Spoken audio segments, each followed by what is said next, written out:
Welcome to David Bradley Show with your host, David Bradley. I keep forgetting to do my little logo thing, but that's what happens when my producer is not here. So I'm sitting at the producer's desk doing a live stream tonight, and I'm gonna tell y'all what y'all need to be on the lookout for this guy because he is as unique as they come with his songwriting, his songs, his music. I really feel like this gentleman is filling a void in between all these other pop country and country and it's crazy how all of it works. But I think he's in there. He's in that void area that's just going to like pop out and make you realize, oh shit, we got a real country boy here doing what it takes. And I'm loving every minute of it. Y'all go to his website and read his bio. Y'all will just like hit the floor. Your jaw will drop a little bit. So everybody say hi to Mr. Robby Johnson. So, Robby. Hey, David. How's it going? I'm looking forward to this. You never know what's going to happen on this show. That's why I love this show. Yeah, I mean, and it's just a conversation, and with no pressure. Forget about there's a camera, there's a mic. Where it's just two human beings talking, and chatting. Yeah, let's do it. And you don't answer the same 10 questions.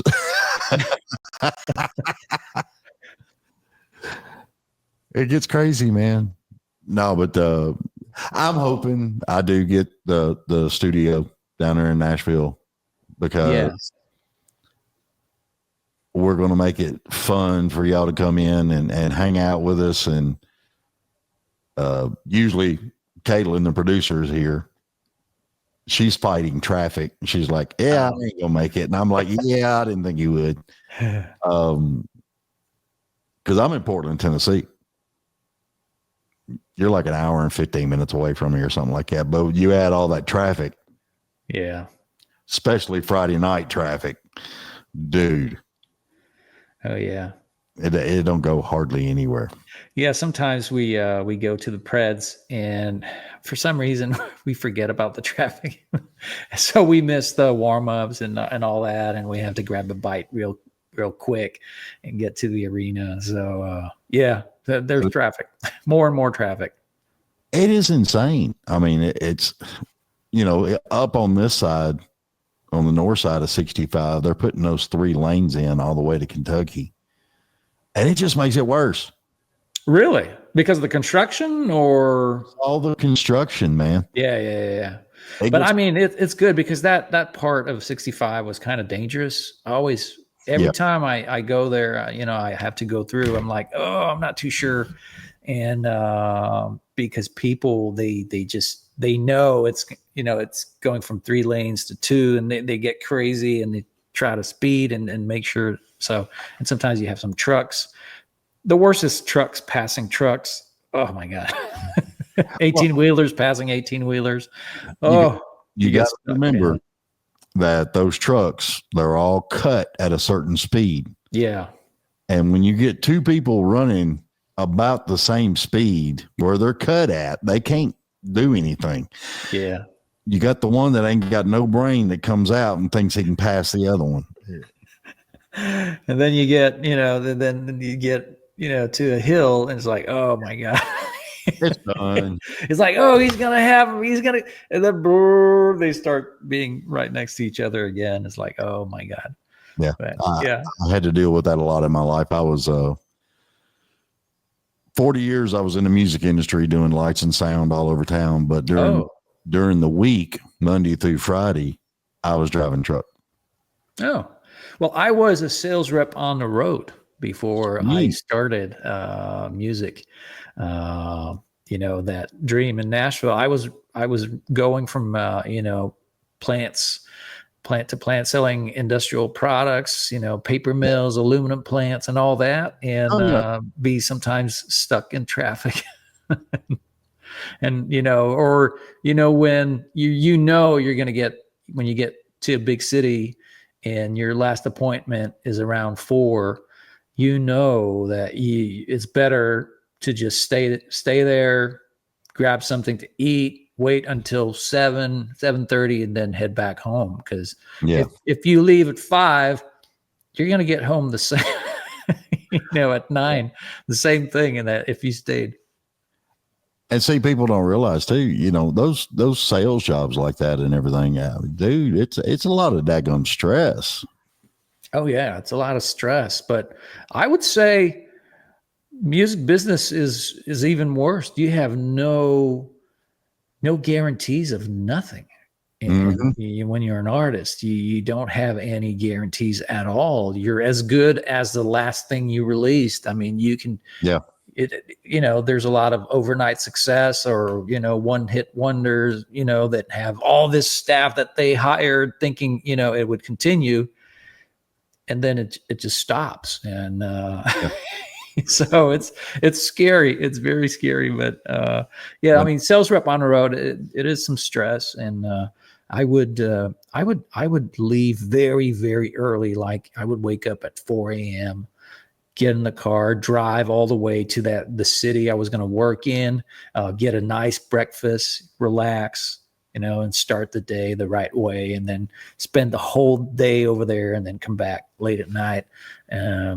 So you had some wind chill time too, though. I mean, I don't know if that helped out with do you feel like it helped out with writing music and stuff, or you just sang to the radio all the time? Or well, that's the thing, I was writing songs because I was a sales rep on the road, listening to radio, never ever thinking I would one day be on the radio, play on the radio.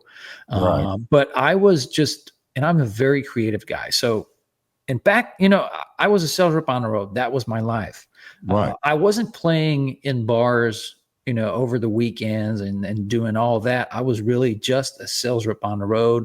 I had a family, a house, mow the lawn, take care of everything around the house, make sure, fix everything. So I never thought I'd be, I didn't consider myself an artist, but in the car, being a very creative guy, I would just write some songs and just sing in the car all the time.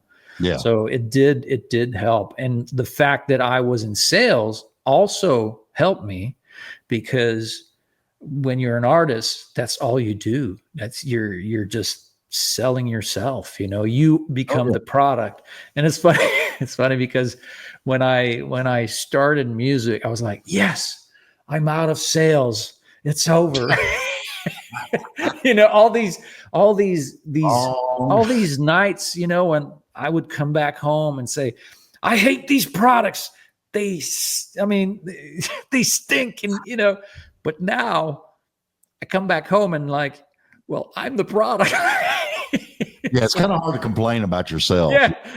Look at you, you suck, or I don't know. But it's weird, where I was kind of tired of sales, and now I'm in sales 24/7. Yeah. It never stops. And with social media, it's even worse than it was before, when, artists had their mystique and mystery to them. We didn't know what they were getting for breakfast. Now you know everything about the artists. Yeah. So you're constantly there selling yourself, being a product. And so well, I mean, I'll be honest with you. That's one thing. When I was looking up all your stuff and everything, that's one thing I was actually really proud of you of doing, because you do a lot of Facebook Lives. Yeah, I try to do as many as possible, but you wasn't doing hair and makeup. So, I mean, big props on that one, Yeah, I mean, and it has to be, I don't want to force it too much and, post everything, here are my bacon and eggs, and do all that. I don't want to go crazy with it. but sometimes it all depends. Sometimes I do feel maybe my fans would like to know a little more about me, but I like the mystery of it, Right. where you just, I don't know. It's always, an artist, he always, if I think of the people I was, I was fans of, the artist I loved, you kind of wonder what they're doing. And it makes them bigger than life. Right. And that's what's cool about it. And not that I want to be bigger than life, but for me, the experience was nice. And I don't know, if I knew everything about the stars, if it would, I don't know if it's the same. I can't. No, it's well, that's what's weird because, I'm an old fart. So I grew up when like fanfare first started. I was taking my grandmother and doing all this stuff. And there was this big cloud of mystery around every artist. Yeah. And back then it was acceptable. But I think now with the social media and everything, it's like the fans are just like hungry to know if you stumped your toe or something, Yeah. And I think, personally, I kind of miss it, but I totally understand the fans. And I think it's a good thing that more about, the artists, where you can connect even more, relate even more, and really feel like it's good to know that we're ordinary people. We're not any different. So that's the nice thing about social media, is that you realize that, they're not from another planet. Right. They're humans. Yes, some of them do have talent. Some of them are geniuses, and it's incredible what they can do. But we're still regular people. Right. But see, I think the fans are craving a whole different side. And I think it all starts with the reality of the person. Because back then, Tammy Wynette and, all those big greats back in the day, you didn't know that much about them. Mm-hmm. And then they showed up on stage in a rhinestone suit and they sang Hello, Darling. And all the women in the audience went,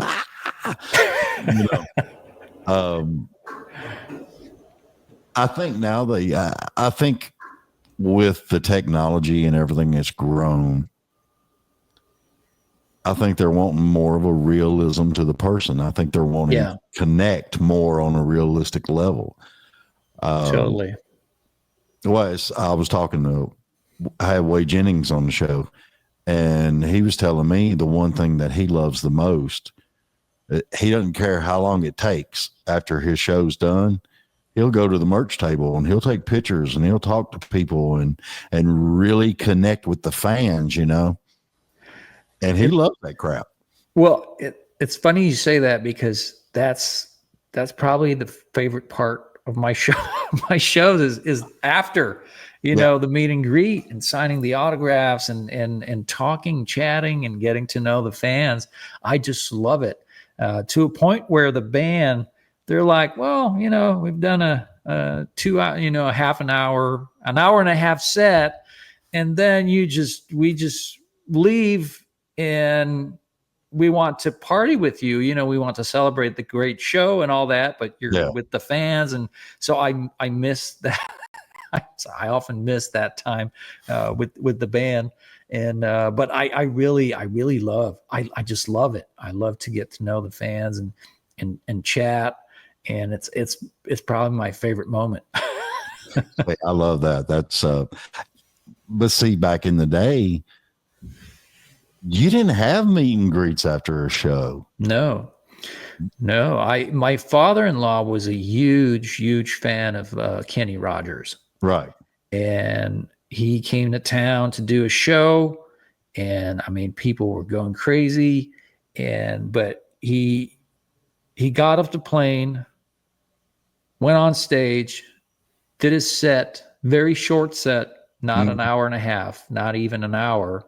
And he just said, okay, bye. He left, took the plane. He was gone.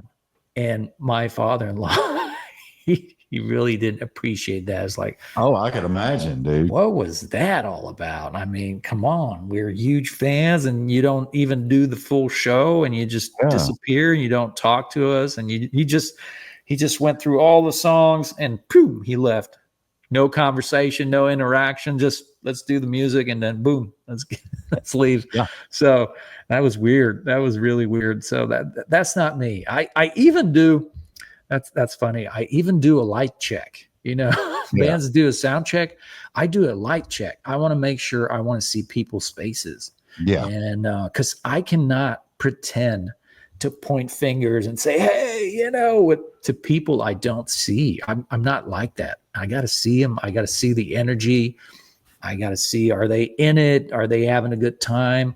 Yeah. So before every show, I do a light check, and I also need the mics pointed to the crowd, because when you have in-ear monitors, you can't hear. You can't hear. So I have some mics that are in the crowd, and every time where you're near the end of the song where they can interact, and my monitor guy would just raise the crowd to make sure that I hear the appreciation and all that. Because sometimes at the beginning, I remember a show where I was like, oh my God, they hate this. They hate it. They're not having a good time, because I couldn't see and I couldn't hear them. And so there was, we had a pause, and I was like, oh my God, this is in, and they were like, Robby, they're going nuts. They're singing the lyrics. They're screaming. It's like, really? I don't see it. It's, no, you're doing great, man. And when I went back on stage, at one point, I stopped the band, and the guy that was at the light, I just called him. I said, hey, open the lights. I got to see my people. Yeah. And he opened the lights. It was in the theater, and the crowd just went wild. Hey, you're all so beautiful. And it was crazy. And it stayed after that. It always stayed where I just do a light check to make sure I can see everybody, because being in the moment, it's the best feeling ever. Oh yeah. When you're in a live show, because sometimes, things go wrong here and there. You're distracted. You're not really in the moment. I mean, You're performing, the crowd they're having a great time and all that, but you're not really in the moment. And when it happens, oh my God, it's crazy. I mean, you turn around, you look at your players, you make eye contact, and it's happening. And then you look at the crowd, and they also know it's happening right now. It's insane. Nothing beats it. I walked the CMA Awards red carpet. I was on the Late Show with David Letterman. I opened for Keith Urban, but nothing tops this feeling. I don't know. Keith Urban kind of is up there, man. I mean, it's an amazing experience. I always heard that it's Keith incredible. I always heard that Keith was like just the nicest guy ever. Oh yeah, totally the nicest guy. He's really great. Like I said, I opened for him. I even sang twice on his Ripcord World Tour, where he invited me on stage to sing a song with him. And that was pretty crazy. But even opening for him, before, after my set, there was another, I was the opener. There was another act, and then it was Keith. But in between, he had his iPad, and he was FaceTiming with Nicole and the kids, and he was showing the place around and everything. It was so cute. And I had the opportunity to meet him, and he was really, down to earth, regular guy. Yeah. And it was great. But I said, when you're, no matter the size of the crowd, when you're in the moment, the feeling is incredible. Yeah. I can only imagine. Because I can't sing worth a crap. Well, I mean, if you make a speech, it can be a speech. So it happened to me sometimes where you do a speech, for a fundraiser or something like that, and you really get the crowd's attention, and you deliver the speech, and you're in the moment, and that's a great feeling too. It's really a great feeling. I do MC work too every now and then on the side. And the best feeling I get out of all that is when I introduce you guys. Oh, you know, you work the crowd just a little bit, you get them going. I did Freedom Jam last year. Morgan Miles was the headliner. And it was just unreal how the place come unglued when you announced her coming on stage. And she did her intro and come out, and it was just like, everybody's going crazy, you know? Yeah. And it's stuff like that I love, you know. Because you know, I was reading your bio, and I was going through all your stuff and listening to the tunes, and I was just like, man, Robby's got something here, man. And but the thing I loved about it the most was you haven't played the bars. Nope. You took a dream and a passion, and then with your family behind you, getting you that studio time that really opened the doors and the pathway for you. Yeah, I mean, it's really, like I said earlier, I had a life before this, but people around me saw that I wasn't that happy, and they would hear me sing everywhere, in the shower, in the car, everywhere there was a little reverb. I would just sing, and singing my songs. So they knew I had that in me. And I just didn't want to face it, I guess, or something. And this is crazy in my life. Every time I say I'm never going to do this, I end up doing it. And it's the case for this. I always thought I'm never going to be an artist. I'm not a singer. But people around me, my girlfriend, passed the hat, and they gave me for Christmas a demo session in a studio. And I got to say, that was the worst Christmas gift ever. Back then, I was like, "Hey, wow, what a great gift!" It was, you know. But so I go to the studio with my father-in-law, and I decide, okay, I'm going to do a feel-good song, a country rock song. I'll be there rocking and rolling, and just so that my father-in-law, myself, and the band, the players, would have a great time, you know, just for the fun of it. So I didn't pick a ballad or something, you know, slow. I picked something up tempo and fun, and so I get there and I start singing so that the guys can chart and everything, and they're like, "Oh, wait, who are you? What are you doing here? You should be in Nashville. This sounds like what's on the radio. Wow, this is crazy. There's something there." And I was like, no, guys, come on, let's just be done with this. I'm not really a singer or an artist, you know. Let's just do this. And so we do the track, and then we head back home with the song playing in the car, listening back. And I was like, man, and that day I felt at peace with myself in the studio. So I just needed that little push. Yeah. And that's how it started. And then I put it up on Facebook. Was starting to get really big back then, just starting.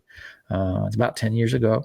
And so I topped the friendships in not even a month. It was crazy. Like 5,200 was the max of friends.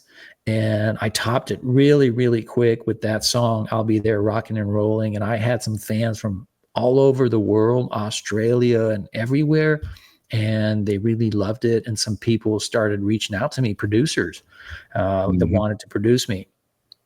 And a bunch of sharks, unfortunately. But fortunately, I picked the right one, you know. And we do a whole show about sharks, you know that? Oh my God. And I've met a few that abused, and really, And it's sad because oftentimes, you know, during CRS, you're going to be there and you're going to see some artists with some people, and you can tell, oh my God, they're taking advantage of them, and it's so sad. It's so sad. But so this Tom Roach, there's a guy, he used to work with the Osmonds, and he reaches out to me. And he's like, man, there's something there. I mean, I want to present you to someone in Nashville, and that is Jimmy Nichols. Jimmy Nichols is a songwriter, producer, session player. He worked with Reba, Faith Hill, band leader, and all that. He was insane. Still is talented, man. Very, very talented, and he has a big heart. He's so nice. And so I started going back and forth to Nashville and started working on a project with Jimmy, because we were thinking, you know, back then I was like, let's do a project like it used to be. And back in the day, we work on a project and then we pitch it to the labels, and then they're like, oh yeah, let's do this. And they sign you, and then they start developing you and you know, release a single just to test a little bit and but back then we didn't know it. Jimmy wasn't really aware. We weren't really aware of it, but they were in the transition of signing, not developing anymore, just signing acts that were already out there and had a huge fan base and was selling, you know, thousands of units and all that. I had nothing. I was a sales rep on the road with a project. That's all I had. I didn't have a website. There were no videos of me on YouTube. So the labels were like, hey, Robby Johnson. Yeah. I mean, he's interesting in the music and all that, but there's nothing out there. We don't know nothing about Robby Johnson. Yeah. So if you type Robby Johnson, you get a bunch of guys, and you know, but nothing that relates to Robby. The get rich quick years, because if you had $100,000 in your back pocket, you'd get signed in a heartbeat. No, I don't think so. If you could sell, let's say, more than 25,000 units upon release, they would consider it. Yeah. But anything under, no. And of course you needed to have a backer as well. Well, yeah. Because the reason is, you know, even if you're signed to a major label, they're not going to do all the work for you. And, you know, you're not their number one priority. Yeah. They're going to put their eggs in, you know, the big acts. So you're going to have to work hard to get there. So you will need money, because, you know, any company, say you invent a product, if you don't promote it, if you don't advertise it, people will never know about your product. You're not going to sell anything. It goes stale on the shelf. Yeah. So when you're an artist, it's exactly the same thing. You know, unless the label says, okay, we're going to send you on a radio tour and we're going to make you hit #1 on the charts. Yeah. Then people will hear about you. They will know about you. But if not, then there's no way for people to hear your music. So you have to promote it. You have to get out there, do some shows and free shows and do all that and tour. So you do need a backer, because you're not going to start making money right away. Oh no, it's impossible. I mean, so it changed a lot. So, and then, so we had that project. And at one point we sat down with Jim Catino, who was the big A&R at Sony Music when it was on the road. And Jim explained to me, he's like, you know, Robby, there's thousands of artists that come to Nashville every year to make it. Yep. Thousands that leave, you know, they don't stay. And we can't help everybody. No. So we're going to help the artists that truly believe, and it's their plan A. There's no plan B. Right. You know, they move to Nashville and they make it happen, and because they believe it, and that's the only thing they want to do. If you come here a weekend, here and there, or a couple months, and then go back home and then come back, and you're just trying. Yeah.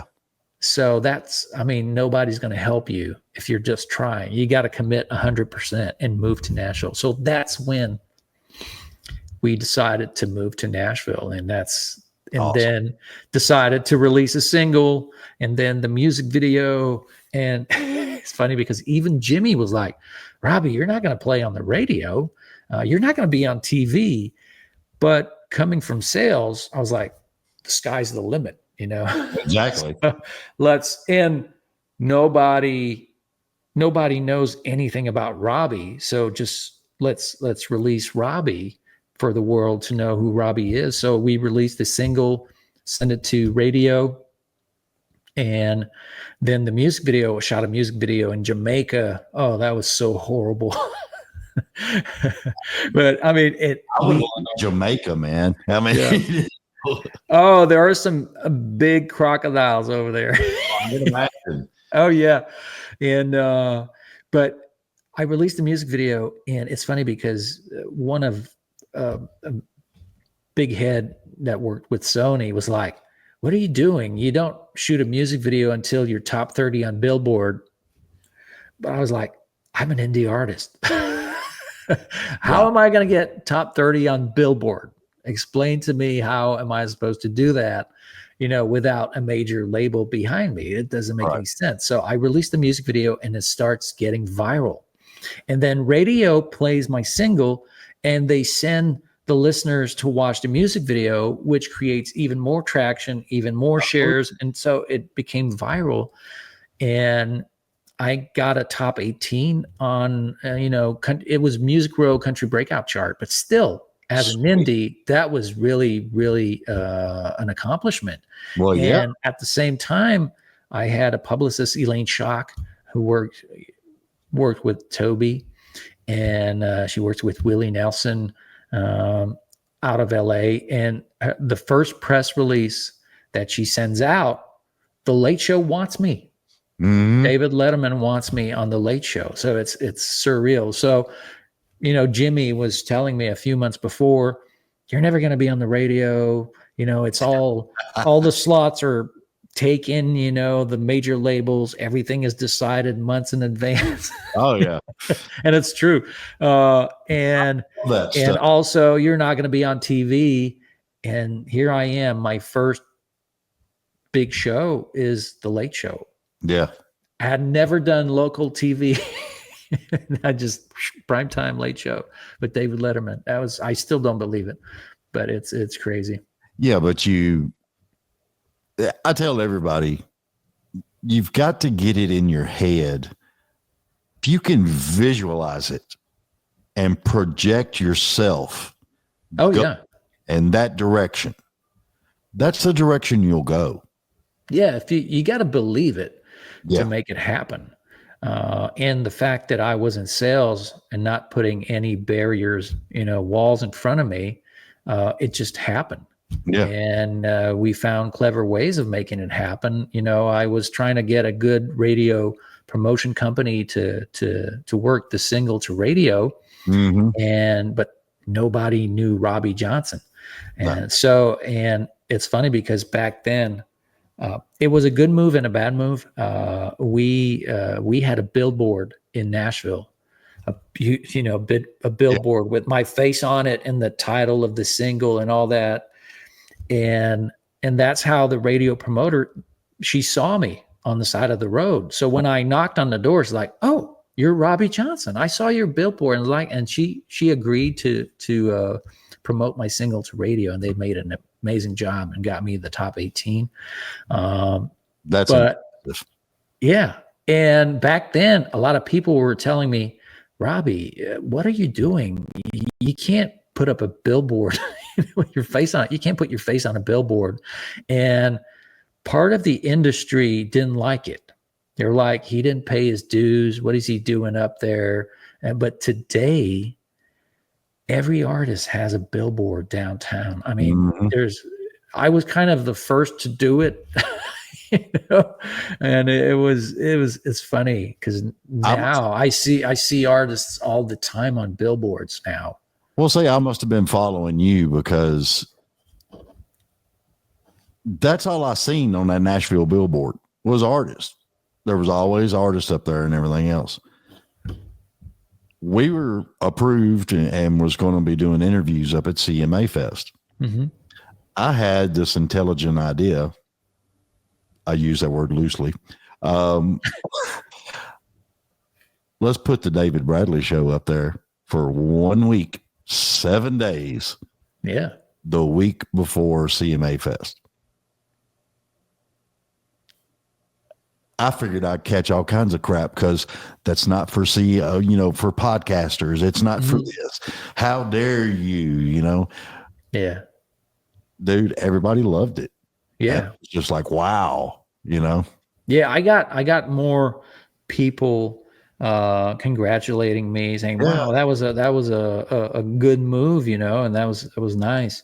But some others didn't like it, like a famous no words. music director of a huge station that transmits through satellite. Yeah. that didn't like it. That didn't like it. So it blocked me from that a little bit. So that part didn't help me back then, because the single was doing great. I don't see why they would not have played it. But it was the billboard that kind of. That billboard right there, though, is probably the most viewed billboard. And just seeing you up there 2 miles down the road, they're trying to find you, Yeah. Who's Robby? Let's listen to Robby, I think it was excellent. Well, now people knew who Robby Johnson, they could put a face on the name now. They're like, oh, okay, that's Robby Johnson. Yeah. But still, it scared some people and some labels. Also, when I got the Late Show, a lot of major labels weren't happy with that because they spent a lot of money trying to get their artists on the Late Show. And here's this indie guy who gets there, with only one single out. Yeah. Some didn't like this. I don't care who you are. You pull that off, and I don't have a hat on, but I would take my hat off to you just for that alone. That is incredible. Yeah, I had a bunch of indie artists come up to me. It's like, man, you're inspiring. I just can't believe, everything you were able to accomplish, being an indie and all that. And it's like, oh, cool. And we're trying our best. Oh yeah. we're trying stuff, and some work, some don't. Trial and error is a beautiful thing. Yeah. A lot of people don't do it anymore. I think they get scared. Yeah. Yeah. Fear is humans, they act upon pleasure or fear, joy or pain, it's always that, yeah, it's always those things that, guide what we do is, am I going to get joy? Am I going to get pain? Pain will stop you. Fear will stop you from doing something, but the opposite will, make you do it. Say, I love that. And it's, dude, we got to get off here. I got a feeling me and you could stretch that 2 hour and 58 minute thing. Oh yeah, totally. We'll give it a shot. We get the studio down there. I want to get you in the studio down there because we can just sit and talk about this all daggone day. Yeah. It's fascinating. I love it. I love everything that you've done. Well, thank you. Thank you so much. You have went against the grain of the norm, and that is a big hell yeah for me because I hate the norm. I can't stand it. Me too. I'm a rebel. I love it, man. Robby, tell everybody where they can find you. So it's very, very, very easy. It's Robby with a Y. So ROBBY Johnson Music. That's my handle for most of my social media. You will find me that way, or Robby-Johnson.com for my website.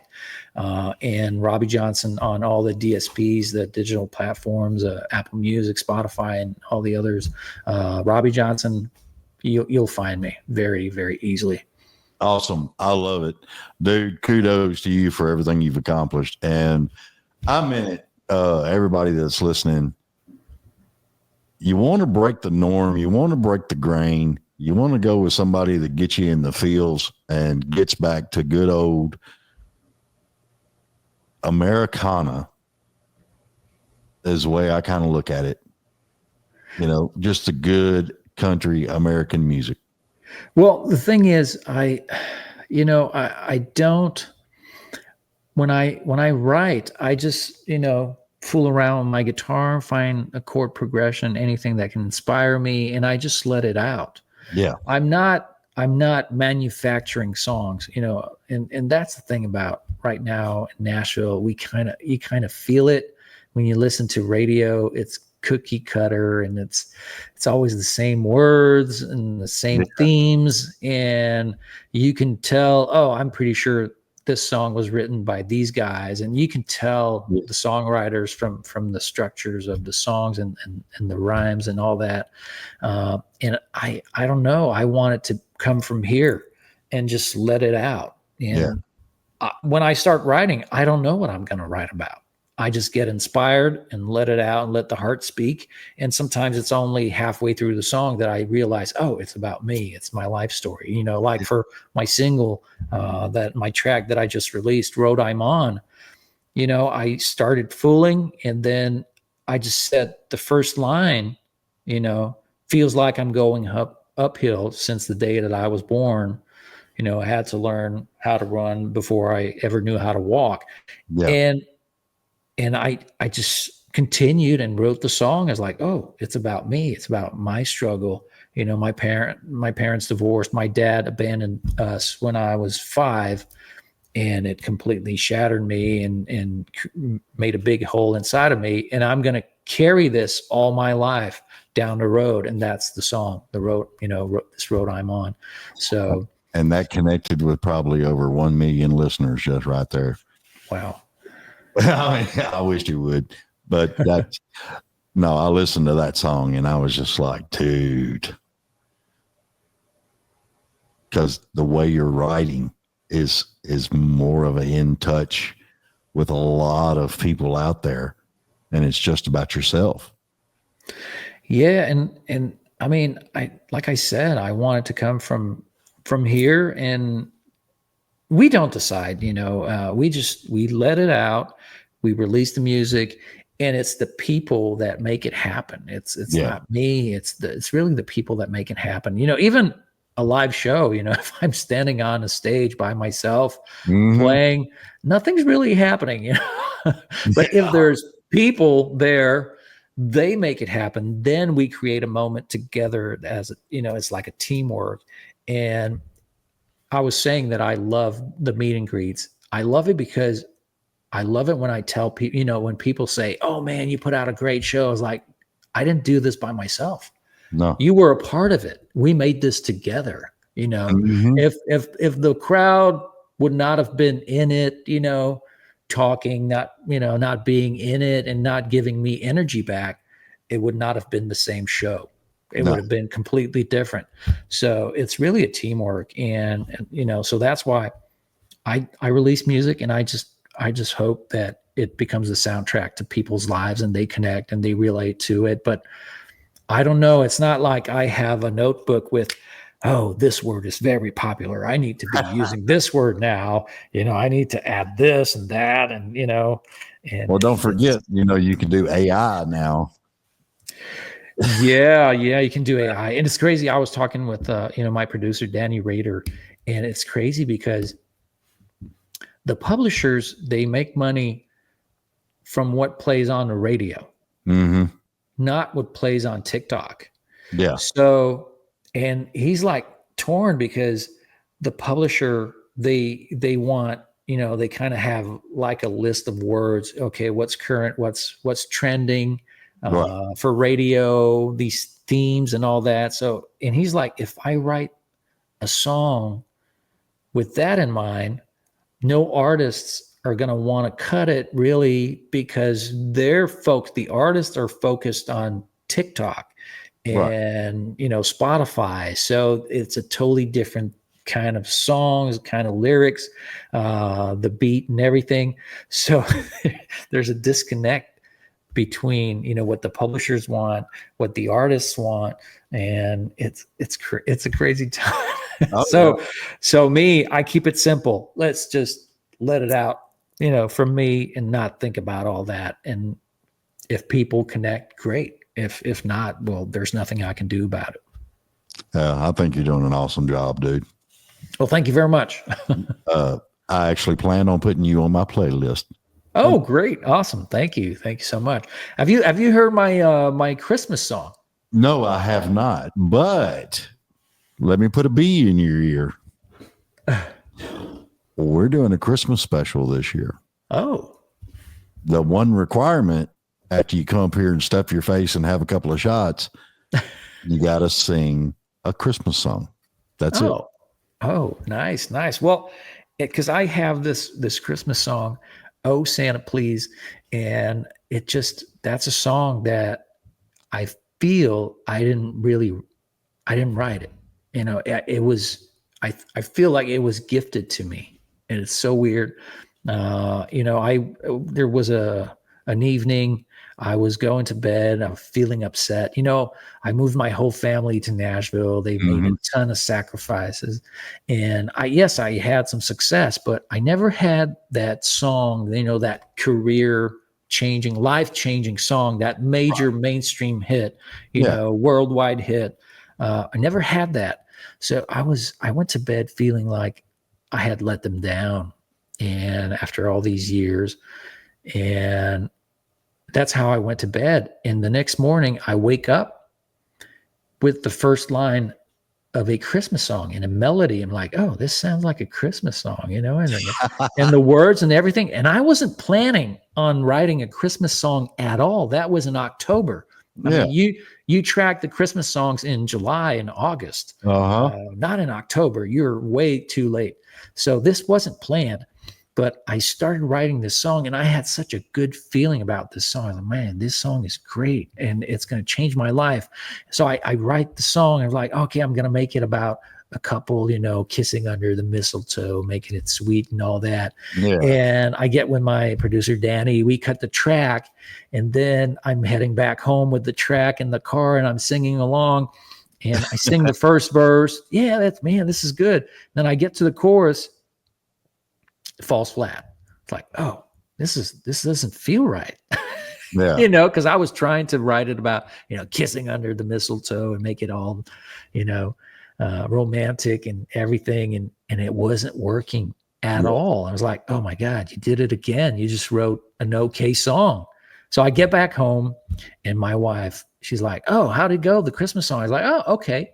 Like, what do you mean, okay? You were excited. The song was going to change our lives. And, it's like, yeah, I don't know. And so I went to bed with the same feeling. I let them down, and it's not happening, and I had so much hope for that song. Believe it or not, the next morning I wake up with the new hook of the song, the new chorus, and everything works. Sweet. The song didn't want to be about a couple.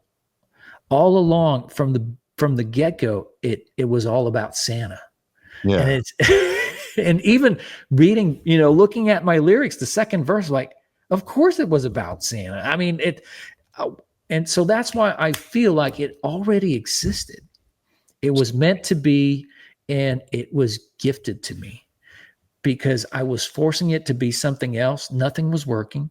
And as soon I wake up with this, I mean, I didn't consciously come up with that. It was in a dream. I wake up singing the new hook and the chorus, and everything works. And it wanted to be about Santa. And then I got really excited and called Danny. He's like, "Hey, we're going to Starstruck, and I need we're gonna cut a real drum and background vocals, saxophone, and everything." It's pretty insane, but it came out great. And what's funny is that a lot of people, when they hear it, they're like, "Oh my God, Robby, what a great cover!" Mm-hmm. I'm like, "No, it's not a cover. It's an original." It's an original song. And I'm like, wow. I mean, it sounds like a standard. I mean, it feels like it was there already. And so that's why I feel like I didn't really write. Yeah. It was just there and it was given to me. Are you going to release it this December? It's already been released, but Christmas songs, it comes back every year, which is great. And it's been getting more and more traction year after year. I mean, you probably heard it at Walgreens last year. It was playing in the stores and playing Gordon, food services and many outlets, hotels, casinos, cruise ships, and all that. It was picked up by many outlets and country radio as well, and even AC radio and bunch of radio stations were playing it. That is awesome. Yeah, that's pretty awesome. I'm gonna have to go pull it up. Yeah. Oh, Santa, please. Oh, Santa, please. Yes. And what's crazy about this song, it brings you back to, and we don't have that quite anymore, where you had the anticipation of, Christmas morning, the gifts and everything where, coming in, going in December, it would just escalate, all the way to Christmas. And the song is exactly the same way. So it starts really cookie, really nice, and then it just builds all the way to the end. So I love it. Yeah. We're all going to have to check it out. Oh yeah. Go check it out. Add it to your playlists. Exactly. Robby, I appreciate you being on, bud. If we don't get off here, we're going to have Scott. Yeah. Getting on to both of us. All right. Well, thank you so much, David. It was a pleasure. And it's been fun, dude. We got to do this again. Yeah, let's do it again. You got my number. It's on the bottom of the thing. All righty. Perfect. Give me a holler. We'll do something. All righty. Everybody, please check out Robby Johnson. Remember, like, share, follow, subscribe. It helps us all. I swear to God, I'm going to get a t-shirt made. Yeah, y'all make it happen. It's not us. It's you guys. It's all about the fans, man. All about it. Yeah. All right, Robby, I appreciate it. And we're going to get off here. Bye, everybody. All right. Mean it. Bye. Bye.